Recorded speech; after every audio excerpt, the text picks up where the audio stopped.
Do you listen to your gut? Do you trust your gut? I think I'm a very sensitive person because I have very strong feelings. Like I can go to a gathering, a party, or a meeting, anywhere where there are people, and not at the grocery store necessarily, but I can kind of read people fairly well and tune in if there's a conflict, if something's going on between a group of people or two people, whatever. And it's good. I mean, it's good for protection for yourself if you can do this. I don't know. Can you do this? Do you realize when people are, in conflict, having a fight or a disagreement or whatever you want to call it? It can be a lot. It can be a burden, but it's also a good way to know when enough is enough. In fact, if I feel threatened personally, like if someone approaches me, it could be a man, a woman, anybody, or a dog, but I get along with just about every dog I ever meet because they're usually really cool. But if someone gets in my space, for instance, I like to keep my distance. I preferably would like everybody to stay an arm's length away. If people get too close, my point is that it makes me uncomfortable. I don't want people in my space. But when people get right up to me, inches away, to me, that's a big red flag. Back off. I don't want that. And if I back up and they come closer, then I know that I need to just remove myself. I don't want to be in that situation. It makes me very uncomfortable. I feel threatened and I just don't like it. So, generally, I'm a sarcastic, joking person. That's just how I am. I think of something stupid to say and I say it. I try to be nice about it. In fact, I curb my comments as I've gotten older because I know sometimes I speak before I think, which is not a good idea. But if someone says something that I just don't agree with, or if they say words that I think are bad, things that are mean, unflattering, all kinds of things like that, I don't want to be around those people. So instead of being a smart aleck and saying something funny or sarcastic, I'm very polite. If you ever meet me and I'm very polite, it means I'm threatened or I just don't want to be there because I don't want to do or say anything that would cause a problem. So I just excuse myself and I remove myself from that situation. Sometimes when I'm feeling threatened or kind of fed up, that's often a feeling that comes to me, I will, all of a sudden, it's like I let things build and then all of a sudden, enough is enough, and it's like a brick has hit me on the head and that's it. I'm done. I'm done with a job or with a person, a relationship, whatever it is. I don't know why I don't talk it out or deal with it in a different way, but I don't. And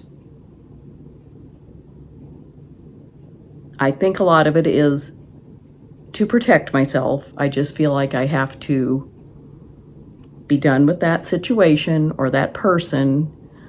And like I mentioned, someone getting into my space, I have to stop.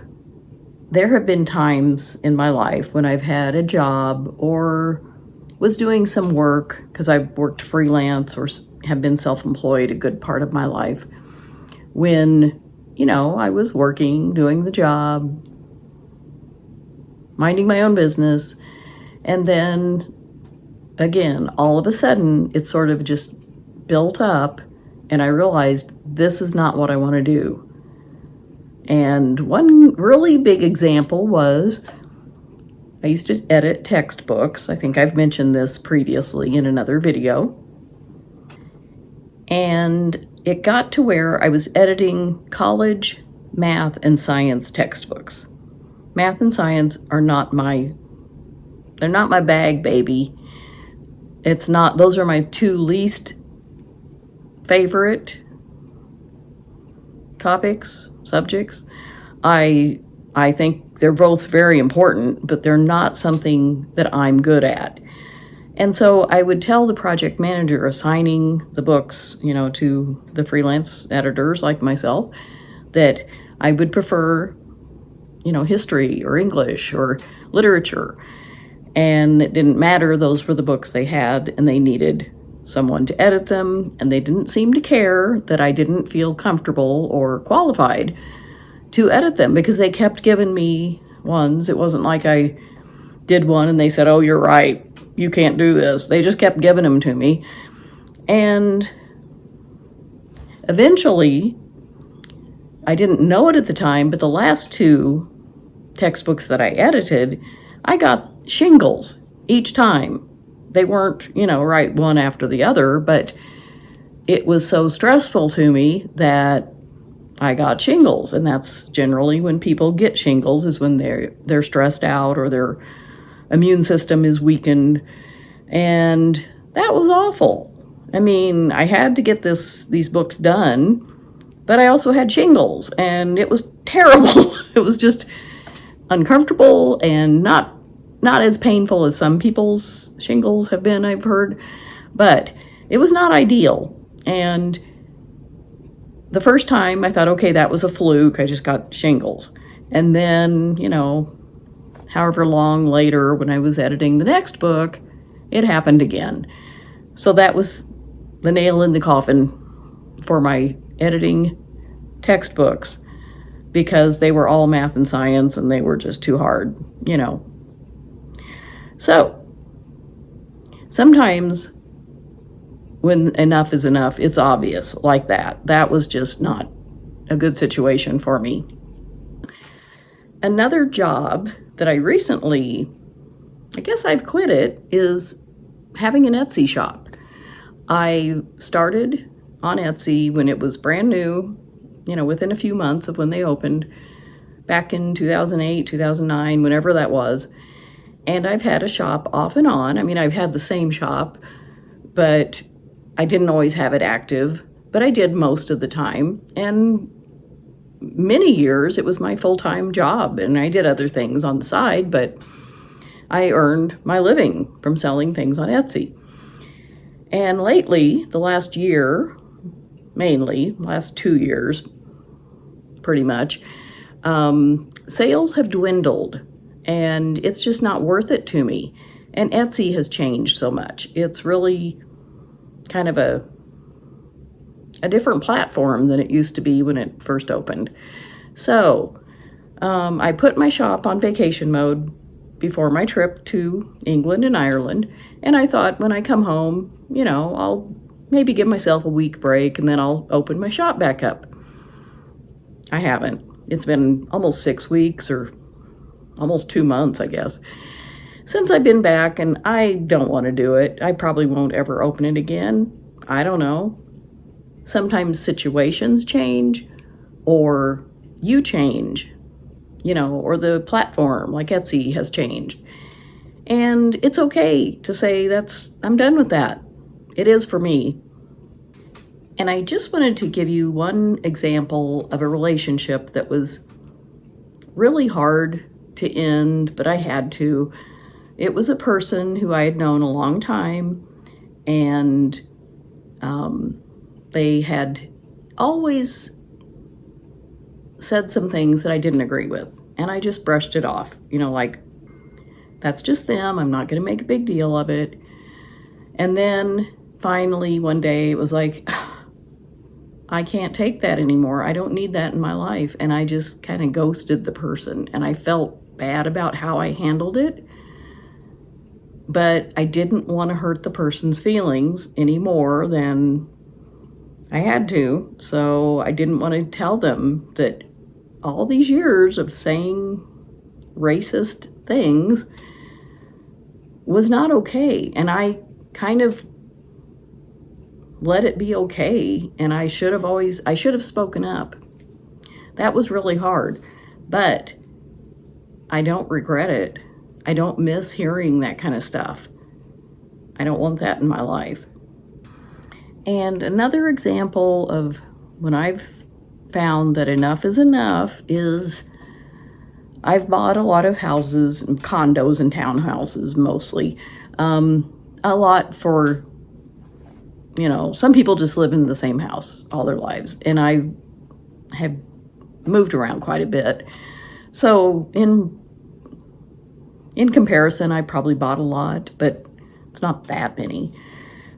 But one time when the market was down and the real estate was in bad shape, everything was really low, but there was some real stinker properties out there. And I put a offer in, gave them my earnest money, and then I regretted it immediately. And ended up, I lost the earnest money because the real estate agent I was working with didn't do their job, and ended up, I did not buy the place, and I lost the earnest money, but it was totally worth it to me because I just realized I don't want to live there. And I sort of made a panic decision, which is not ever a good idea. So it just follows along kind of with the attitude of, if it doesn't feel right, remove yourself from the situation, which is what I did. And that was a kind of painful one because I lost money. But I think it was better in the long run. What about you? Do you ever find yourself in these situations with people or jobs or decisions that you've made that you just kind of have to back away from? How do you deal with it? Do you go ahead and confront somebody, or maybe a boss or a friend or whatever it is, and work it through? Or do you kind of end it like I do?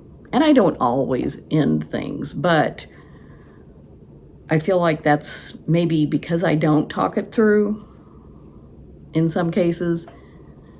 I just have had it up to here, and then I just quit in one way or another. I'd love to hear how you handle this sort of thing, because it's just one of those things in life. I mean, this hasn't happened a lot to me, but it does happen. And it's interesting to hear how people deal with setbacks or negative situations or people. I'd love to hear how you handle this sort of thing. And in case you are new here, I'm Do It Myself Peg, and this is my YouTube channel. And I would love it if you like this video to give it a thumbs up and subscribe if you'd like to see more of my videos. And I will see you next time.